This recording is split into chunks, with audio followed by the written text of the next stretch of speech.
Alright, by now everyone's pretty much heard the official announcement by Warner Brothers at Comic-Con 2013 in July that they announced it's official for the Man of Steel sequel. We're essentially getting a world's finest film. A mashup of Batman teaming up with Superman. Let's get to the good stuff. So, let's just get right to it. David S. Goyer, same writer from the Dark Knight trilogy, same writer from Man of Steel, is going to be depicting a different Batman. Same writer is going to be writing a different version of Batman. Are they going to do the right Batman? That's going to be up to see. At least he's going to be in a supernatural world now. Don't even have to talk about Bale reprising his role. Only a Nolan Knight would talk about that. Actually, they'd be like, I think that trilogy is sacred. I don't even think you should touch it. Anyway, Man of Steel was basically, to me, like, I didn't even do a review of it or a news video or anything, but now I could basically give my overall thoughts right. I just saw it as basically another stereotypical superhero reboot. I mean, the origins are with the Krypton clones. They did that in the Krypton World spin-off miniseries comic book from the late 80s with the Krypton clones. I thought that was sweet how they put that in there. Too many drama flashbacks. I mean, it wasn't cutting edge.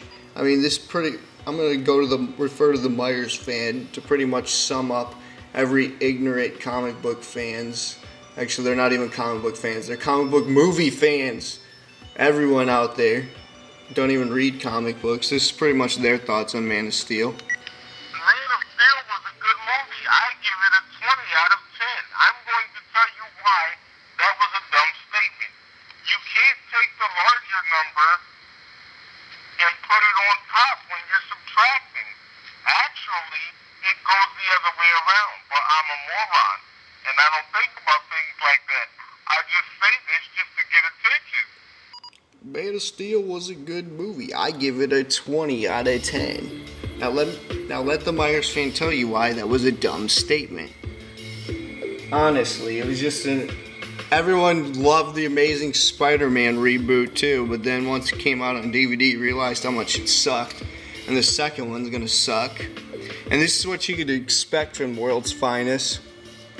Shit that doesn't even really translate onto the screen. It's gonna be really hard to see Zack Snyder and Goyer pulling this off.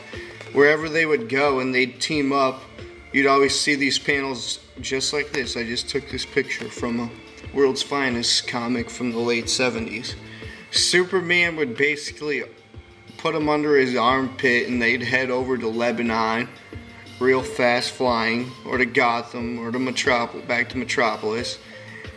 All the stories were, I don't know, they're awesome compared to Justice League comics, because in the Justice League they just jam all these characters in, and they didn't even have space on the comic book panels to draw them full size.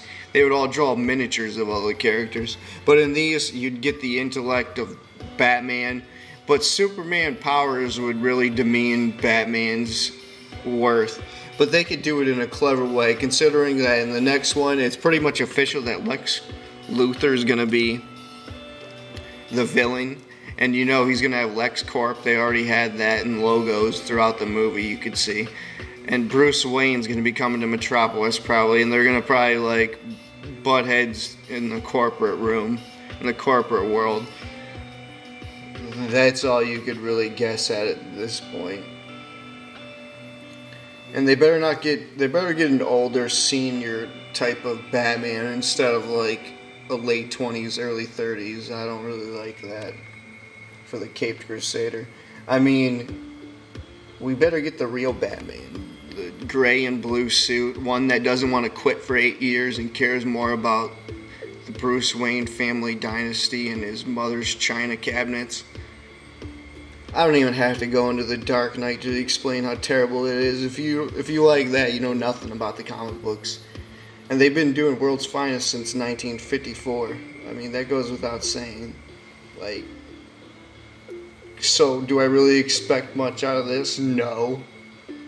Am I gonna see it? And then they even, I mean, they're only doing this now. Everyone knew that they were going to do this, considering that the Justice League movie has been in development hell for all these time because Warner Brothers can't even keep their own properties organized. Hey, they got a plan now. They're going to do Man of Steel with Batman in 2015. And then they're going to do The Flash in 2016. And then they said they're going to do Justice League in 2017. That was the Hollywood Reporter, like, just basically talking out of their ass because they heard it or something. Warner Brothers didn't even officially announce that. I will do a separate video talking about that, but I'm sure it will eventually lead up to that, and it'll all suck. Every movie leading up to it will suck. They don't have the same flair because they're a bunch of idiots running the corporation at Time Warner and Warner Brothers. Let's face it, all the cigarette smoke has gone to their brain. I really don't know what to say at this point. It all just seems contrived and forced. And the action was good in Man of Steel, but like the action was good in the Total Recall remake doesn't mean it's an awesome movie. Oh, I hate sci-fi movies. I hate comic book movies. Oh, Man of Steel is my favorite movie of all time now. Get out of here. What a loser.